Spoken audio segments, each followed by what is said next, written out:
Возрастающий уровень безработицы среди молодежи находится среди ключевых проблем современного рынка труда. Количество безработной молодежи в Молдове увеличилось на 13%. Молодые люди сталкиваются с различными трудностями при поиске работы. Мало опыта работы, плюс мало вакансий в плане, в основном требуются продавцы. А если я, например, заканчивала бухучет, мне сложно. Я в декрет вышла сразу и не работала. А по специальности устроиться сложно, так как опыта никакого нет.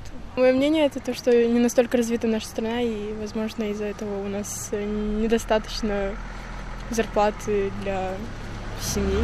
Предприятия не открывают. Они выезжают оттуда из Молдовы в Германию, в Италию выезжают.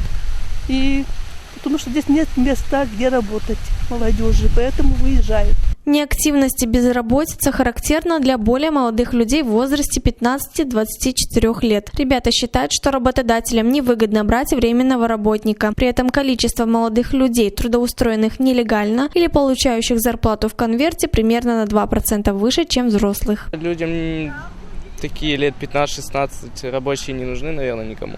Когда временной работой не хотят принимать. Бывает, когда есть. Но редко бывает. Редко. Рабочий график не позволяет студентам работать, потому что помимо работы есть еще и учеба, и нужно успевать и там, и там. А многие хотят, чтобы именно с утра и полный рабочий день, а студентам как бы это неудобно и просят, чтобы шли на уступки, но никак. Молодые специалисты, которые имеют квалифицированное образование, также не стремятся устраиваться на работу. Одно из решений этого вопроса стали подъемные, которые предоставляются молодым педагогам при поступлении на работу по направлению. Поддержки для молодых специалистов, она как и в Гагаузии, так и по всей Республике Молдова действует по педагогам, по кадрам педагогическим. Она включает в себя